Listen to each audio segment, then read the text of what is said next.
Allez, voici le jeu le plus difficile de tous les temps. C'est quoi le jeu vidéo le plus difficile? Attendez, on va se remettre ici, hop. C'est quoi le jeu vidéo le plus difficile de tous les temps? Je veux dire, ouais, la question est bizarre, mais il doit tout de même exister des critères sur lesquels on peut se baser pour tenter d'y répondre. Que ce soit le taux de compétitivité, le niveau d'exigence mécanique, la courbe d'apprentissage ou la punitivité, mais... Bon, alors déjà, je coupe vite fait. Pour vous, c'est quoi le jeu le plus difficile de tous les temps pour vous? Parce qu'en vrai, si tu prends ces 4 critères, compétitivité, exigence mécanique, courbe d'apprentissage et punitivité, League of Legends à haut niveau, c'est quelque chose, hein. LOL, Souls, ouais, voilà, on est d'accord, League of Legends, c'est...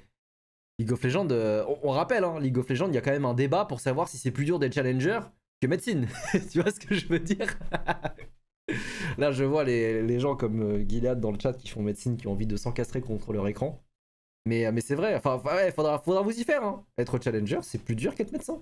Statistiquement, en fait. Statistiquement.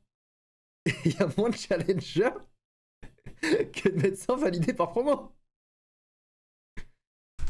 En fait, la vérité, c'est qu'il n'y a pas de bonne réponse à cette question, puisque c'est forcément subjectif. Pour Ego, par exemple, ce sera Rocket League. Pour Polyhearth, C'est vrai que Rocket League, c'est quelque chose, hein.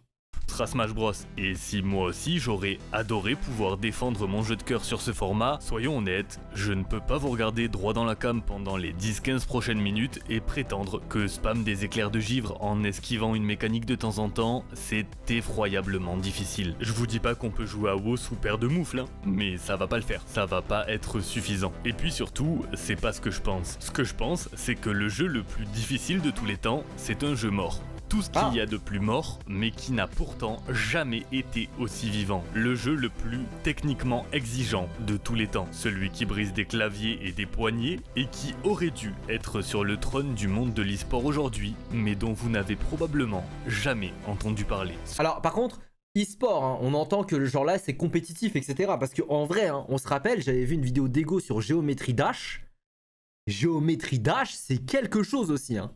Ce jeu, c'est Guns le duel. Mais avant tout, permettez-moi une petite minute sponsorisée pour vous parler de Raid Shadow Legends. Get the bag. Get the bag, combo. Prends l'argent. Bien joué. Alors, Guns, le duel le plus... Qu'est-ce que c'est que cette petite jupe? Pourquoi c'est... En quoi c'est...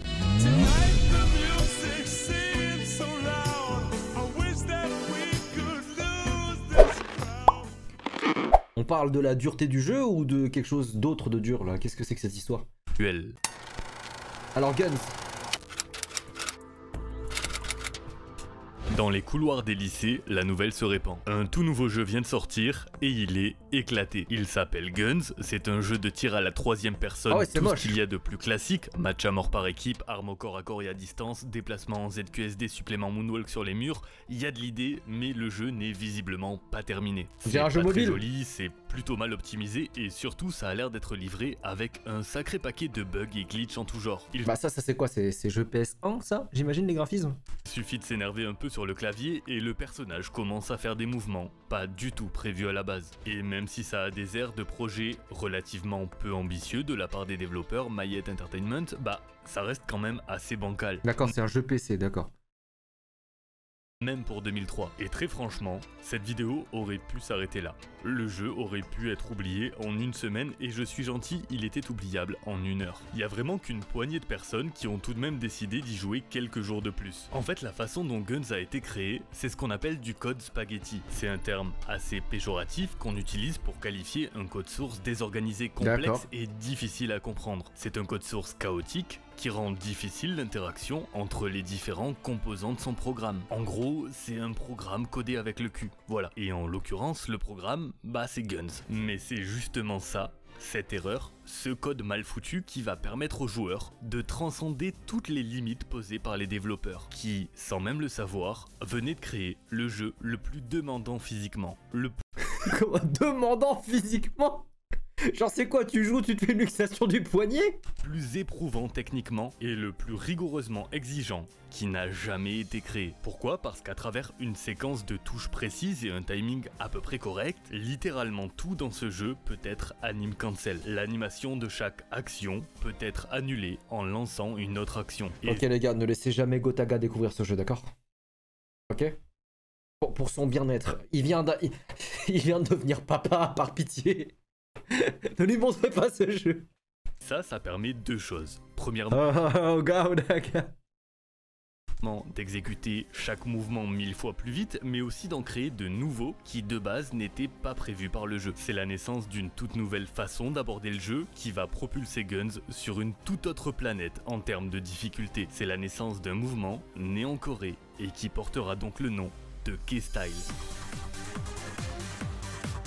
Waouh. Attends, je rêve ou il est passé de la troisième personne à la première personne hein? K-Style. Mais ouais.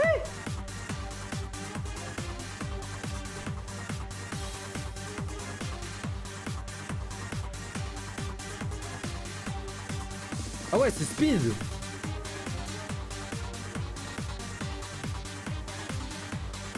Putain, ces vieux montages électro de l'époque là, incroyable. Ok, bon, ce que vous venez de voir, c'est impressionnant, mais probablement pas très clair. Cela dit, passer des dizaines d'heures à apprendre ces techniques secrètes pour pouvoir caler une minute d'explication dans la vidéo paraît être une idée assez stupide. Mais j'ai jamais été réputé pour mes idées brillantes, alors allons-y. Bon, la première technique que les joueurs apprennent généralement, c'est le butterfly. Saut, dash, coup d'épée et blocage. Ça permet d'avoir un mouvement très difficile à prévoir tout en effectuant une action offensive, le coup d'épée, et une action défensive, le blocage. Juste avec le butterfly comme outil de déplacement, on a déjà un immense avantage par rapport à un joueur qui ne l'utilise pas. Avec Oui, parce que tu fais des dashs gauche-droite comme ça, c'est imprévisible, oui. un peu plus d'entraînement, on va être capable de sortir des doubles butterfly et puis des triples butterfly. Mais il y a aussi des variantes. Le ground to air butterfly qui permet de passer très rapidement d'une attaque au sol à une attaque aérienne, le quick slash butterfly qui est juste plus rapide et le reverse butterfly qui est la même chose mais en se déplaçant vers l'arrière. Voilà, ça c'était une technique de Guns.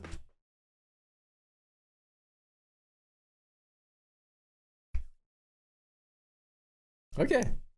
Facile. Très facile. Non, franchement, les gars. Franchement. Je suis minimum diamant sur ce jeu. C'est pas bien compliqué, hein. C'est juste un petit coup d'épée, un petit blocage lors d'un déplacement. C'est pas grave. Vous tous le faire. Une technique et ses variantes. Maintenant des techniques, bah il y en a plus d'une centaine. Et Facile. Centaines de techniques avec les variantes. Facile. Hein. Faut juste rouler sa tête sur le clavier et ça va le faire. Hein. Vas-y, essaye au lieu de parler. League of Legends. T'as vu, j'étais tellement rapide que la vidéo elle a changé. Là, j'ai tellement été rapide qu'il y a eu 15 minutes qui ont disparu de l'espace-temps. En fait, trop fort. Eh ouais, vous doutez de moi, vous doutez de moi. Bah, du coup, on est obligé de retourner dans le temps. League of Legends est un jeu toxique. c'est quoi le jeu vidéo le plus Bah oui, bah oui, bah oui, bah oui. Bah oui. Enfin bon, ouais, les butterflies du coup. Revenons à nos papillons. Ouais. Putain, YouTube là, oh. jeu n'est visiblement pas terminé. Le jeu monte chaotique, cancel l'année pour l'année. Ok, bon, ce que vous venez de voir, c'est impressionnant, mais probablement pas très clair. Cela dit, passer des dizaines d'heures à apprendre Alors du coup là, il a expliqué le butterfly. juste plus rapide et le rivet jusqu'au hard et dans un G-Doc, seul une y a vraiment de tout. Du relativement facile, bah il y en a plus d'une centaine. Et il y a vraiment de tout. Du relativement facile à reproduire jusqu'au hardcore que seule une poignée de joueurs dans le monde est capable de maîtriser. Au total, j'ai pu répertorier dans un G-Doc plus de 109 techniques non prévues de base par le jeu. Et j'en ai probablement oublié. Voilà ce qu'est le K-Style. C'est là où les joueurs ils sont impressionnants. Hein. Tu sais, les développeurs, quand t'es dev, je suis sûr que tu dois te fracasser le crâne sur ce que les joueurs ils trouvent des fois dans ton jeu. Un très gros G-Doc, mais sur... Vous, par exemple, les développeurs de Zelda là, dans TOTK, qui aurait pu croire que certains, ils allaient littéralement créer des machines de torture pour les monstres. Je sais pas si vous avez vu ces vidéos-là. Genre moi je me rappelais, je regardais les vidéos qui circulaient sur Twitter, et je me disais mais on joue pas au même jeu mec. Genre moi je suis là, je suis en train de faire Lancelot, le chevalier de la charrette là, avec mes bombes, mes épées et tout. Et puis je vois des gars sur Zelda, ils ont créé des avions. Ils ont créé des avions, des lasers, des armes chimiques et tout. Mais vous êtes pas au courant? Attends. Zelda TOTK, machine de guerre. Regarde! Regarde ce qu'ils ont créé!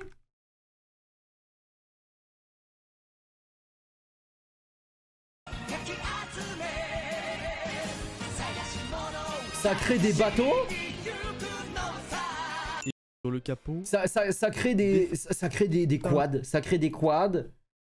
Ça crée... Je te jure qu'il y a une arme. C'est en mode tu enfermes un monstre et tu le fais électrocuter genre. Regardez ça, regardez ça! Les constructeurs.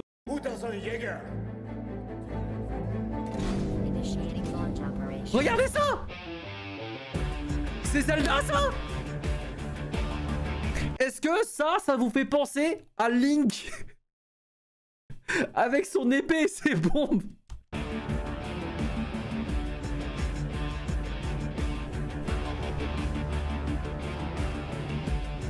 Voilà, ça c'est ce qu'ils savent faire les gens. Donner un code libre à des joueurs et vous allez être étonné de ce qu'ils peuvent créer. Bref.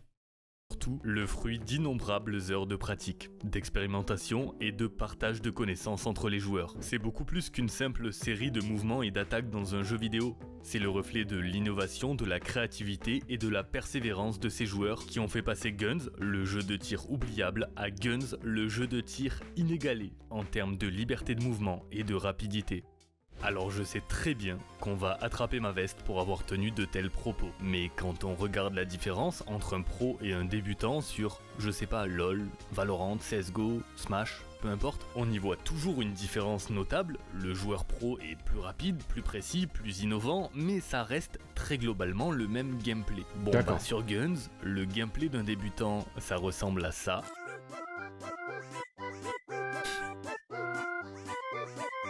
Bah oui, normal, normal. Et le gameplay d'un vétéran, bah ça ressemble à ça.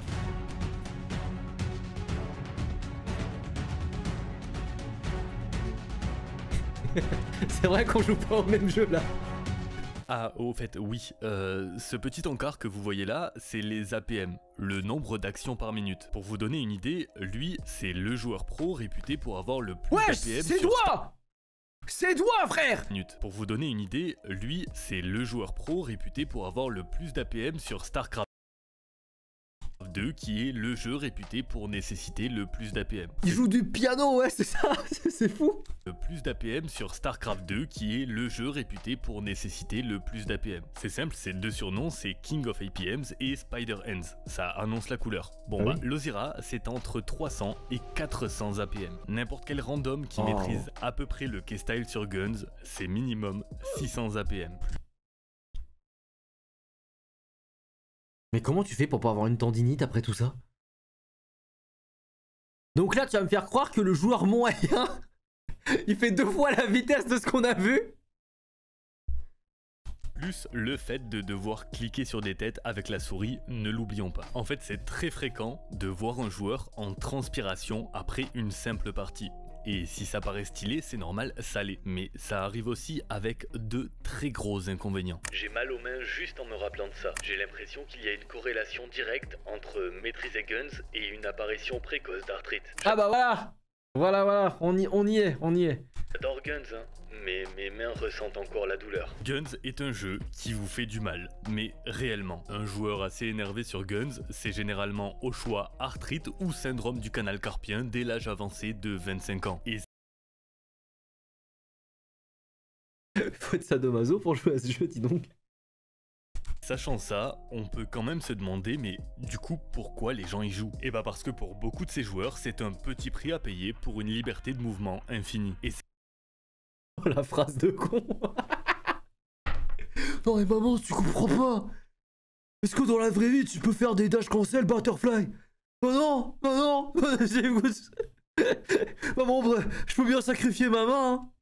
Cette sensation de progression est très vite addictive. On est passé de ça à ça, simplement par la force de l'apprentissage. C'est cette impression curieuse de maîtriser un art martial mais dans un jeu vidéo. Ouais, je peux comprendre.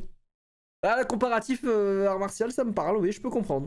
Et d'une certaine façon, c'est cette complexité qui a séduit les Coréens en 2003, et c'est cette complexité qui a aussi séduit l'Occident lorsque le jeu s'y est exporté en 2005, puisqu'évidemment, le K-Style s'est exporté avec lui.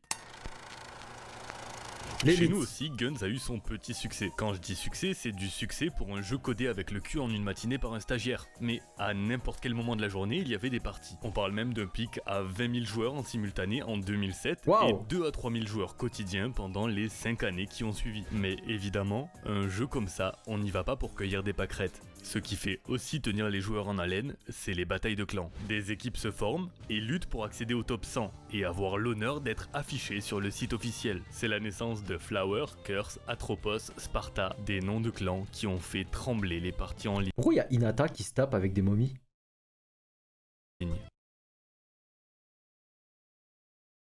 C'est pas un ski... Ouais, c'est Hinata. C'est ça qu'elle fait pendant que l'autre là, il fait de l'administratif à Konoha. Hinata, elle a changé, ouais. Elle a un fusil à pompe, mon gars. Ils étaient l'élite d'un jeu d'élite. Et évidemment, ce qu'on se dit aujourd'hui avec un peu de recul, c'est que ça a tout de même un sacré potentiel e-sport. Et de l'e-sport, rassurez-vous, il y a eu 2009. Un tournoi officiel est organisé par les développeurs. La fine fleur des joueurs va pouvoir s'affronter dans un tournoi annuel pour remporter, tenez-vous bien, non pas 10 000 $, ni même 100 000 $. Je ne parle pas non plus d'1 million de $, mais bel et bien d'un iPod Shuffle. Eh les gars, Arthrite contre iPod Shuffle, c'est worse. C'est worse. Je suis désolé. Eh maman, est-ce que tu peux bouger aussi librement dans la vraie vie? Non. Et en plus, est-ce que tu peux gagner un iPod Shuffle en faisant des... Non, je crois pas. Ok? Non, le prix est magistral. Le prix est magistral. C'est la fête, les amis. Écoutez, l'e-sport c'est plus que c'était. Mais ce qui est clair, c'est que c'est cette compétition et cette lutte des clans qui va faire vivre le jeu. En tout cas, pendant encore quelques années. Car les années passent, les poignées et claviers continuent de se briser, mais peu à peu, l'engouement semble s'essouffler. En fait, la force de Guns, c'était aussi sa faiblesse. Le jeu n'était juste pas accueillant du tout, et c'est peu de le dire. Bah en fait, la base de joueurs ne va pas se renouveler, c'est sûr. Que la première chose qu'on doit apprendre pour se déplacer requiert déjà des heures d'apprentissage, c'est pas forcément la meilleure façon de souhaiter la bienvenue à un nouveau joueur. La base de joueurs n'arrive pas à se renouveler. Mais tu vois, c'est ça qui est fou, c'est que déjà là, ça a l'air... Pardon, excusez-moi. Déjà, pour le commun des mortels, c'est incroyablement dur, pas moi, hein, parce que je suis au moins diamant sur ce genre de jeu. Mais en fait, ça me rappelle quoi? Ça me rappelle comme le commun des mortels quand ils arrivent sur Fortnite. Et pour ceux qui arrivent sur Fortnite, vous vous rendez compte quand même que lorsque vous tirez sur un mec, le gars, il crée une tour de Pise? C'était une folie cette époque-là. Heureusement, ils ont mis le mode sans construction, hein, parce que la barrière à l'entrée, elle est devenue trop forte en fait sur Fortnite à un moment. Et ça, c'est problématique. D'autant qu'à cela va venir s'ajouter un gros manque d'intérêt de la part des développeurs, qui, au fil des années, ne font acte de présence que pour rajouter de la microtransaction et toujours plus de microtransactions sur un jeu déjà mourant. Ils vont même laisser des hackers et tricheurs en totale liberté détruire des parties et ce sans la moindre réaction.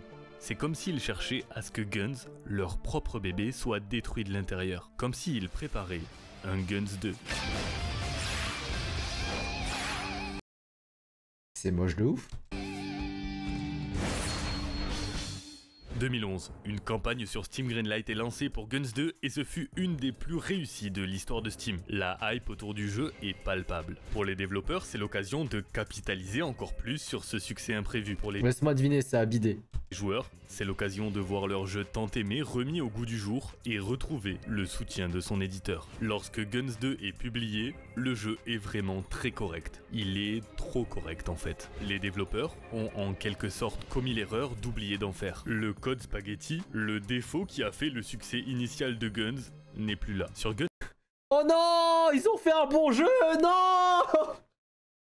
Elle est où ma merde en boîte, s'il vous plaît? Donnez-moi la merde, vite, ma dose de merde, s'il vous plaît.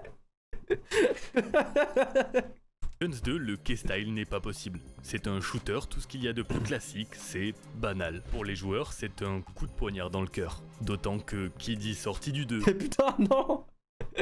Ils ont embauché un vrai ingénieur. Non. Il est au mon stagiaire. Rendez-le-moi. Mes doigts ne souffrent plus, j'aime pas ça. dit aussi fermeture des serveurs du premier opus. Oh non, merde. Ah, ils auraient dû garder le premier opus peut-être. Ah, quoique, s'il y a un nouveau jeu qui sort, t'as envie que les gens l'achètent, bah non, ouais, effectivement, il faut ça. Ah ouais, économiquement, oui. Guns, c'est terminé.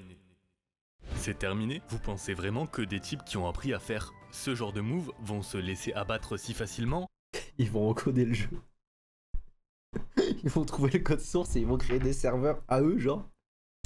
Non, c'est l'ère des serveurs privés, des projets communautaires qui vont venir préserver l'héritage du jeu. C'est les joueurs eux-mêmes qui vont reprendre les choses en main et maintenir en vie l'esprit du K-Style et de Guns pour les générations futures. Certains de ces serveurs ont même introduit de nouvelles fonctionnalités, de nouveaux modes de jeu et même des améliorations graphiques. Contre vents et marées, la communauté tient le coup. Les clans continuent de défendre leur honneur et les poignets, tout autant que les claviers, continuent de se faire broyer dans ce petit monde souterrain. Mort, il a mis Violet Evergarden.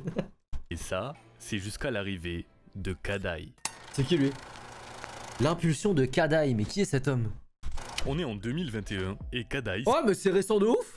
C'est un youtubeur suivi par quelques centaines d'abonnés. Un youtubeur qui le 15 avril a décidé de rendre hommage à son jeu d'enfance en lui accordant une vidéo intitulée « Ce jeu aurait pu être le meilleur e-sport de tous les temps ». Une vidéo sans prétention, mais qui par la magie d'internet va devenir virale. C'est des centaines de milliers de personnes qui ont découvert le monde impitoyable de Guns par l'intermédiaire de Kadai. Et cette difficulté, cette complexité, ça attise la curiosité d'une toute nouvelle génération de joueurs. D'autant que ce qui est assez fou, c'est que le jeu est encore mieux aujourd'hui. La technologie a évolué, on a beaucoup plus de FPS, on a un ping largement plus bas. Oh, le jeu il est pas dégueu hein, quand tu le regardes comme ça.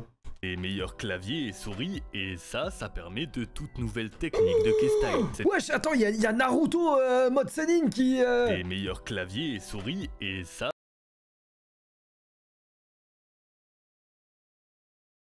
permet de toutes nouvelles techniques de K-Style. Cette vidéo, elle va aussi taper dans l'œil de pas mal de joueurs pros et créateurs de contenu qui vont entamer un arc de stream sur Guns. Certains par curiosité et d'autres... Non, il n'y aura pas d'arc de stream sur Guns.